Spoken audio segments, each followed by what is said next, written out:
C'est un ami que vous perdez ce soir. Oui, un ami. Un frère à certains égards. On a fait notre jeunesse ensemble, on a étudié ensemble à Laval. La période où tout flamboyait au Québec, on croyait à l'avenir. On avait raison, l'avenir a été formidable pour nous tous. Mais par contre, pour moi, c'est douloureux parce que il y a eu une trop longue rupture dans nos liens d'amitié. Et ça fait mal de penser qu'on a été privés de ces années-là. On s'était réconciliés récemment et on mesurait à quel point on avait souffert l'un et l'autre de cette période de sécheresse, et un peu plus même. Il y avait encore de belles années, on pensait qu'il y aurait encore de belles années devant lui. Hein? Il avait bien mérité de profiter d'une belle famille. Mila était formidable, les enfants, une famille magnifique autour de lui.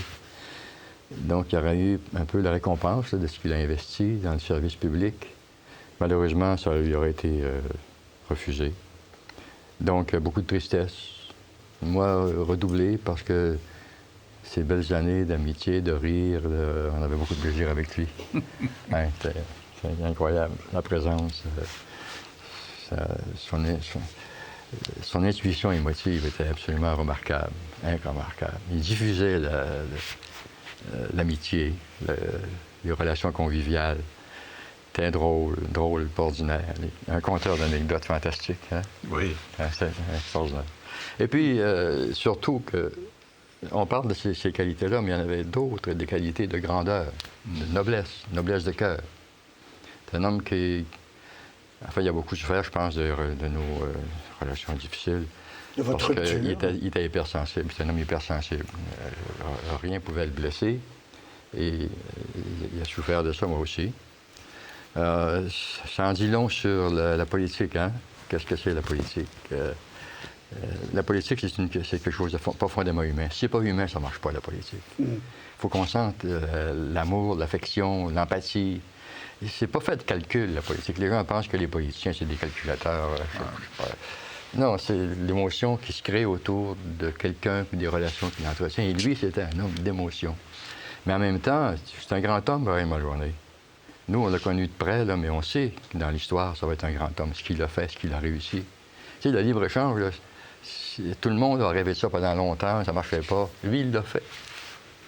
Et puis le combat qu'il a livré pour réhabiliter Mandela, les droits de l'homme en Afrique du Sud. Puis c'est un vrai combat parce qu'il y avait c'est pas tout le monde qui y croyait. Puis Mme Thatcher, qui l'aimait beaucoup, c'est une personne... C'est pas facile, Mme Thatcher, hein? C'est lui, il a réussi à faire fondre sa politique assez de rigueur. Il y a quelque chose qui a échoué. C'est pas parce qu'il n'a pas essayé. C'est une intégration harmonieuse du Québec à l'intérieur de la Fédération canadienne. Il a tenté, il a tout misé là-dessus, sa carrière politique. Il n'a pas fait de calcul là-dedans. Il n'a pas fait de sondage. C'était courageux, parce que c'était Il n'a pas fait de sondage avant pour savoir. Non, il croyait, puis il l'a fait. Il savait que c'était un besoin fondamental. Au lendemain des années Pierre-Elliott Trudeau, la situation n'était pas drôle. Là. Tu sais, le Québec se sentait humilié. Il l'a été, effectivement. Des droits publics qui ont été diminués, en tout cas. M. Lévesque, que tout le monde aimait, qui est sorti de là abattu, brisé, on le sait. C'était une période très difficile et Brian a compris que c'était le moment de poser un geste, de tendre la main et d'inclure dans la vie canadienne des rapports conviviaux, des rapports de respect, des rapports d'affection même. Il a réussi. Il a réussi parce qu'il a convaincu tout le monde. Il a convaincu chaque premier ministre de chaque province. C'était fait, c'était réglé. L'accord de Lac-Mégantic était signé. Si près. Malheureusement, il y avait ces 3 années-là, trop longues pour la ratification. Les politiciens changeaient des élections et tout. C'est trop long en politique. Mais c'est important ce que tu viens de dire, Lucien, parce qu'effectivement, il a réussi. Parce qu'on parle d'échec depuis tantôt, Patrice, mais je pense qu'on utilise le mauvais terme. Moi, je pense qu'il a réussi. Ah oui, il a tablé le deal que vous aviez monté, qui était un deal qui aurait dû marcher. Ouais. Et donc, il a réussi, selon moi. C'est pas un échec. C'est vrai qu'il a réussi quelque chose d'extraordinaire, c'est vrai. Et ça a été doublement douloureux pour lui parce que votre amitié s'est déchirée comme un opéra. C'est là qu'est arrivée la rupture et tout. Puis, bon. Et là, vous avez dit, on a eu l'occasion de se réconcilier. Mais trop tard dans la vie. Non, Parce mais... qu'on pense que la vie va durer... Quand on est en bonne santé, on pense que ça va durer tout le temps, la vie. Mais malheureusement, il nous a manqué des années pour faire profiter de notre amitié plus longtemps. Mais la réconciliation, elle a été là. Ah ben oui, ça devait... Jean était là samedi, moi j'étais là. Moi, je lui ai parlé le vendredi. On a mangé ensemble en couple avec Solange et Mila durant la période des fêtes. On est allé chez lui. Non. Puis ça, c'est une réconciliation publique, là, les discours et tout. Bon. Non, ça fait chaud au cœur, puis on était très contents de ça.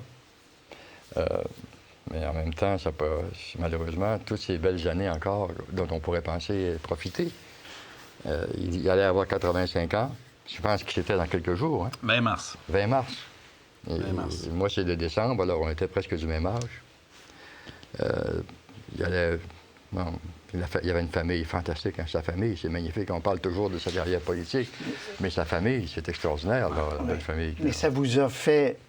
Puis on le comprend évidemment du bien. Ça lui a fait du bien aussi, j'imagine. Ah oui, au moins, ça s'est fait, M. Bouchard. Au moins, ça s'est fait. Ça aurait pu ne pas se faire, imaginez. Oui, heureusement, ça s'est fait. Ça s'est fait. Puis ça faisait chaud au cœur. Puis on riait beaucoup avec lui. Oui. Hein? Ah, oui. C'était drôle, hein? Mais les gens qui étaient autour de lui souhaitaient cette réconciliation parce qu'ils souffraient de cette rupture. Ouais. On le savait, puis le temps passait. Alors, on était content pour Brian, on était content pour Lucien qui se retrouve. Alors, Ah oui.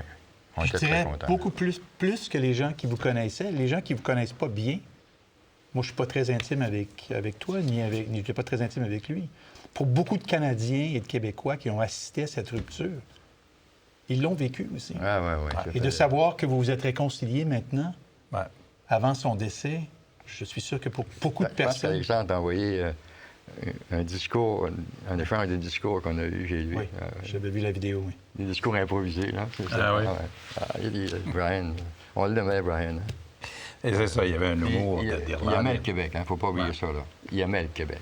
Mais c'est ce que j'allais dire, M. Bouchard, dans cette tentative qu'il a. Puis vous étiez là, le discours, puis la réconciliation, c'était pas un sondage. Vous avez dit tout à l'heure, M. Charest, aujourd'hui, peut-être trop de politiciens regardent le vent. Il y avait quelque chose de courageux, de noble, de fort, de grand. Ouais. Bon, ça n'a pas marché, OK, mais il y avait ça quand même, comme une poussée. Oui. Non. Puis, il était très responsable. Les finances publiques, par exemple. Ouais. Tu sais, ça, on n'en parle pas. Ça donne pas un vote, ça, d'être responsable en finances publiques. Il n'y a pas un vote. Ça, Au vous contraire, l'avez. t'en perds beaucoup. Ben, je sais pas, là. Quelqu'un m'avait dit, moi, Lucien, très tôt, vous remarquerez sur la colline parlementaire, il n'y a pas de statut pour le gars qui a équilibré le budget ou la femme qui a équilibré le budget. Il y a pas de femme Parce que c'est des... Sauf que ceux qui sont responsables, qui comprennent les responsabilités, ils savent que si vous ne gérez pas correctement les finances publiques, plus rien n'est possible. Rien. Mais ça, c'est le poids que portait Mulroney et d'autres. Là, autrement où vont les choses actuellement, là, à Ottawa comme à Québec, il y a quelqu'un qui va devoir se lever une bonne journée. Moi, je commande Sacrifier sa pas carrière politique, encore une fois. Oui, ça, on va en entendre beaucoup parler dans la prochaine campagne électorale. Je veux vous entendre sur un sujet qui est, à mon avis, révélateur de ce qu'il était aussi, l'importance qu'il a accordée au dossier environnemental. Ouais. Puis il avait lancé un message aux conservateurs, la dernière élection, en disant « Si, messieurs, dames, vous n'êtes pas sérieux dans l'environnement, ça ne passera pas auprès des Canadiens. » Ça montre aussi la modernité de l'homme. Ouais. Ben là, vous parlez à deux ministres de l'Environnement à Ottawa, là. C'est vrai. Mais Lucien a livré le plan vert. Premier plan de développement durable au monde, un des premiers plans. Et après ça, Robert-René de Cotteret succède à Lucien. Moi, j'ai suivi. Après, c'était toi. Mais Mulroney... Mais toi, tu l'as réalisé, le plan, en fait, surtout. Ben, c'était ma job, c'était de... Ouais. Mais Mulroney, à ce moment-là, il est le premier chef du G7, du G20. Il est précurseur. Il est le premier, pensez-y, sur le développement durable. C'était moins à la mode, oui. Ben, c'était pas... Mais lui, il avait compris. Et un des sujets qui le préoccupait, c'est qu'il savait très bien que le Canada était un pays de ressources naturelles et qu'il y avait une menace sur notre capacité de vendre nos... Alors ça, alors il a été, parmi les premiers ministres du Canada, le plus vert. Ça, j'ai eu aucun doute là-dessus. Et ça l'a habité toute sa vie. Il était très fier de ce qu'il avait réalisé. Ouais. On va entendre sa voix là-dessus. Un extrait sur l'environnement. Je réalisais que dans un pays comme le Canada, ça prenait absolument à l'emphase un leadership direct en ce qui concerne l'environnement et j'ai décidé d'en faire une priorité pour mon gouvernement. Pluies acides, conférence de Montréal, protocole de Montréal, Rio, etc. Oui, M. Charles. Les pluies acides, c'est fascinant. Il est chef de l'opposition officielle. Il a une rencontre avec Reagan. Parce qu'à ce moment-là, de temps en temps, le président américain recevait celui qui était premier ministre en attente. Il choisit un dossier, celui des pluies acides. Le signal envoyé à l'administration américaine était très puissant. Les Américains n'y croyaient pas. Après ça, le fameux sommet de Québec irlandais où il en fait le sujet. Alors ça part du jour où les ministres... Là. Le protocole de Montréal sur les CFC, HCFC, c'est le traité environnemental le plus réussi de la planète. Et ça, c'est Brian Mulroney.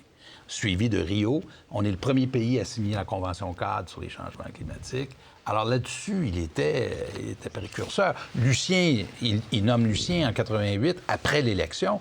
Il prend son ministre vedette au Québec, puis lui confie le ministère, qui pour lui est un des ministères les plus importants. En soi, c'est un signal qu'il voulait envoyer, qui était très significatif. Les relations extraordinaires qu'il avait entretenues avec Reagan, puis Mitterrand en particulier, Thatcher. Oui. Parce que nous autres, on était très sensibles, on avait beaucoup d'empathie avec lui. Mais c'était pareil avec les autres, là, au niveau international. Mais toi, tu étais en France comme ambassadeur. Oui, l'ambassadeur qui vous a nommé à Paris. Voir avec Mitterrand, là, tu sais, il était extraordinaire. Il parlait à Mitterrand, il comprenait, il saisissait vite le personnage. Et puis, il modulait ses interventions en fonction de ce qu'il avait perçu du personnage. C'était drôle à mourir, là. Puis avec Reagan, ça, c'était père-fils. Wow. Hein? Reagan, père-fils, de les voir ensemble, comme au sommet de le Shamrock Meeting, là, comme le sommet de Québec, là. De les voir tous les deux sur la scène, au Grand Théâtre. Là. Ah oui. Tu sais, quand ils ont chanté One Smile, When Irish Eyes Are Smiling. Les deux, là, tu sais. Puis là, tu voyais qu'il y avait quelque chose de fort qui passait entre les deux. Mitterrand, Bush, il y a une anecdote que Bush m'a racontée. Pendant la guerre du Golfe, Mulroney était invité à la Maison-Blanche parce que Bush veut le consulter. Et M. Mulroney dit à M. Bush, président américain, si vous voulez le soutien de la France, appelez directement le président Mitterrand. C'est Bush qui m'a raconté ça, moi. Et peut-être que vous pensez que vous n'avez pas besoin de son avis, parce que quand on est une superpuissance, on pense qu'on n'a pas besoin de l'avis de personne, hein, pas besoin des conseils. Et Bush me raconte qu'il l'a fait et que ça lui a valu le soutien de la France dans la première guerre du Golfe, qui a quand même été une intervention qui tout étant relatif, a réussi. Et ça, c'est Mulroney. J'ai assisté à sa première rencontre avec le président Mitterrand dans les premiers mois où j'étais à Paris. Et la première rencontre officielle, où il y avait entouré de leurs ministres, on préparait les dossiers, c'est une rencontre à l'Élysée très formelle. Brian est flanqué de 2 ou 3 de ses ministres, même chose pour le président Mitterrand. Puis là, Brian, il a fait son devoir. Il avait étudié les dossiers, il s'était préparé, etc., etc. Puis là, il commence à expliquer le premier dossier. Le président Mitterrand dit « c'est tellement important, ce dossier-là, on va le confier à nos ministres qui vont se retirer. » Deuxième, troisième dossier. Au bout de 5 minutes, Brian n'avait plus rien à dire. Il a compris. Là, il a compris. Là, il s'est mis à lui parler de lui, la politique. Là, Mitterrand a fait des exposés. Il était extraordinaire pour sentir la Il lisait, vous avez dit tout à l'heure, M. Bouchard, il lisait, il y avait une intelligence émotionnelle. C'est pour ça qu'il était à l'aise, littéralement, avec tout le monde. Ouais. Il rencontrait quelqu'un, peu importe où sur la planète, et il arrivait à interconnecter avec lui, la personne. Oui, absolument. Ouais. Puis avec les caucus, il a inventé les relations d'un premier ministre avec son caucus. Puis toi, tu l'as appris là. Je l'ai appris là, moi. Jean est célèbre pour avoir réussi à former avec son caucus. Il a fait des 10 ans premier ministre, franchement.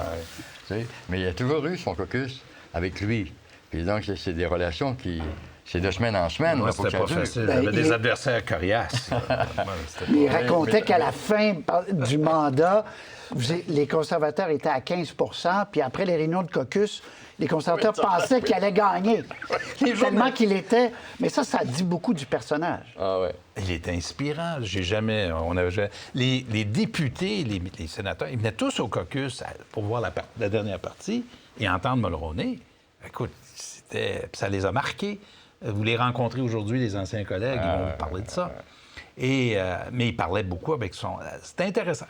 Moi, j'aime beaucoup l'aspect irlandais parce qu'il raisonnait, c'était un homme rationnel. Mais quand il avait décidé dans son cœur qu'il allait faire quelque chose, ça devenait très puissant. Mais c'est tellement vrai, les caucus, que même après son départ, on mesurait le succès d'un premier ministre. On parlait, est-ce qu'il va être capable, comme quand je suis arrivé avec Harper, dans ses premiers discours, il y avait des gens qui se rappelaient de Mulroney. On avait quelques députés qui étaient de l'époque, puis qui se demandaient s'il allait être aussi bon que Brian. C'était vraiment le seuil qu'il fallait atteindre, tellement sa réputation avait été faite.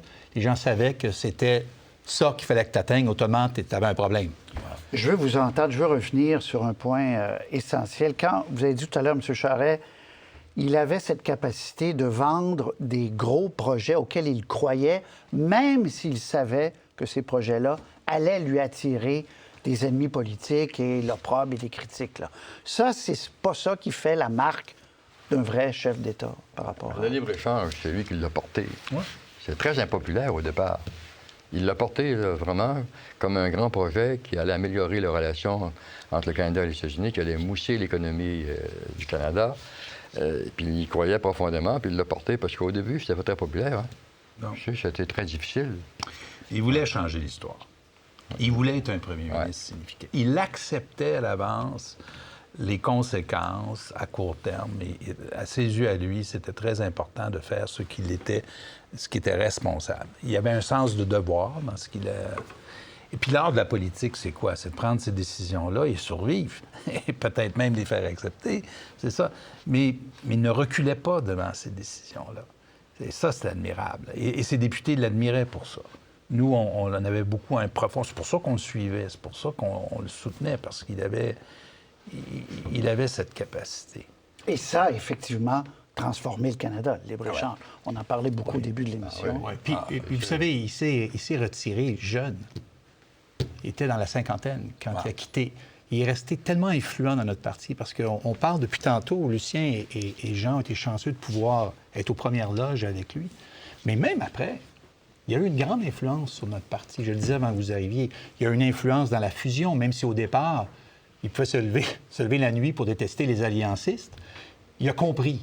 Il a compris qu'il fallait qu'on s'unisse pour pouvoir prendre le pouvoir. Tous ceux qui ont succédé à Harper, depuis qu'Harper est parti, sont tous passés le voir. Pourquoi? Parce qu'il y avait encore une lecture. Il avait encore, tout récemment, une très bonne lecture de ce qui se passait au pays. Puis quand il disait à des Scheer puis à des O'Toole, vous devez penser à l'environnement, parce que si vous ne pensez pas à l'environnement, vous allez mourir au combat. Ouais. Et c'était des conseils qui étaient songés parce qu'il y avait le pouls de ce qui se passait au pays. Il était drôle aussi. Il pouvait être très drôle en même temps. Il était vrai, puis il était drôle dans sa vérité. Colérique aussi. Colérique, Ben, par exemple. Moi, j'étais venu aux environnements à un moment donné, puis le barrage, je me rappelle du nom, Rafferty-Alameda, Oui. dans l'Ouest. Oui. Puis là, les gens me convainquent. Moi, j'étais très monté environnementaliste. Là, tu sais, en environnement, on était très agressifs à Ottawa. Là. Ouais. Hein, toi aussi, tu l'as été. Et, Pas juste à l'environnement. puis on y croyait, là. On y croyait. Ben oui. Alors moi, j'entends dire que là, il y a quelque chose qui se passe. Il y a un barrage en construction, puis il y a des poissons là, qui sont menacés dans leur existence. Puis je pose un interdit, puis j'arrête les projets. Des centaines de millions. J'arrête tout ça. J'avais le pouvoir de faire ça. Là, c'est un coup de téléphone de Brian. Tiens, comment ça va aujourd'hui? Là, je le voyais, là, une tempête qui s'en venait. Ça va bien. Toi, dans tes dossiers, t'as pas trop de problèmes. Non, mais il n'y en a pas un dans le dossier, dans l'Ouest. Oui. Une affaire de fou, c'est que t'as fait longtemps.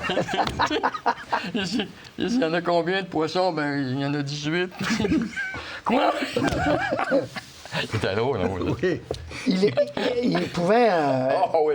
les colères... Il pouvait être très colérique. Oui. Ah oui, il pouvait se choquer. Moi, je l'agaçais beaucoup aussi. Quand je l'ai vu samedi dernier, j'ai dit, écoute, il faut qu'on se voit, il faut célébrer le fait que je t'ai fait élire, il y a 40 ans. Je disais, tu es un ingrat, tu veux pas... oui. Et...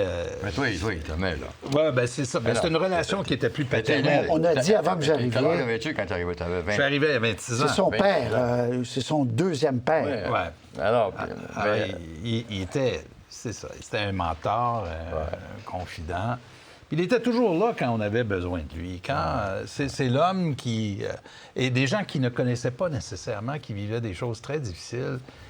Il savait que s'il il leur tendait la main, qu'il leur faisait signe, que ça allait leur faire un bien immense. Il était conscient de ça. il appelait ton père régulièrement. Oui. Ouais. Quand j'ai démissionné, moi, du Conseil des ministres, il a appelé mon père.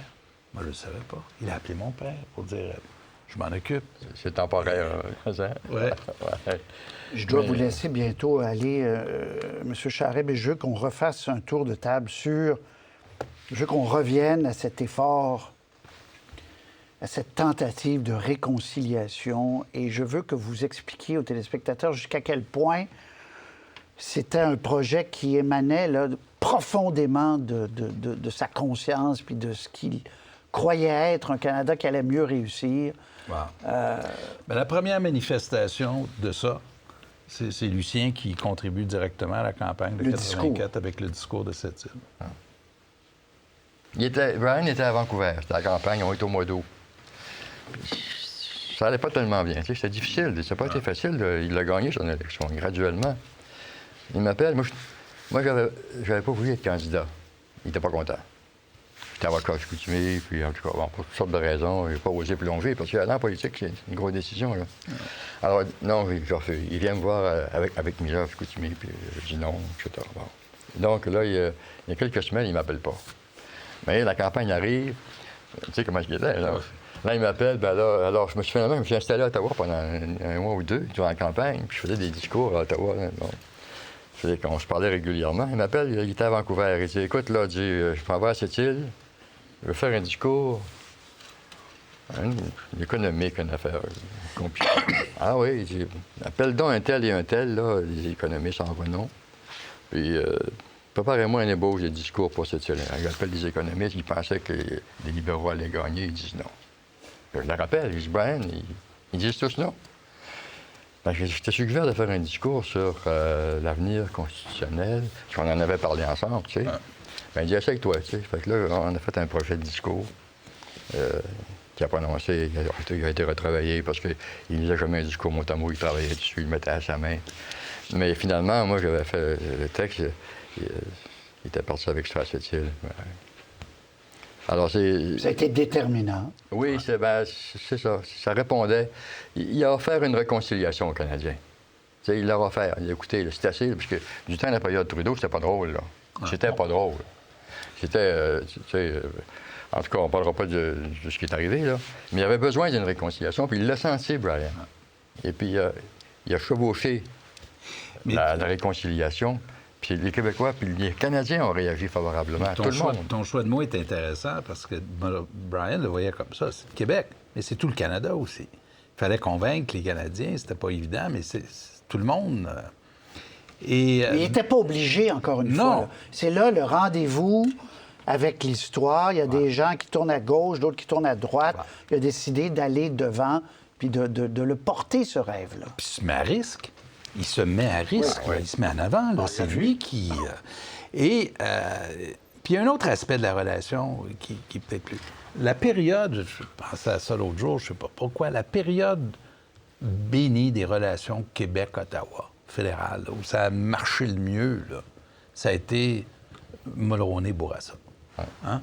Les relations, moi, j'ai le souvenir de plusieurs dossiers qui ont débloqué, Tellement cette relation-là peut être très, très, très bonne quand les deux chefs de gouvernement disent on va travailler ensemble. Et Mulroney-Bourassa, ça a été... Et Mulroney, même Pierre-Marc Johnson, ils ont fait ensemble. Pierre-Marc...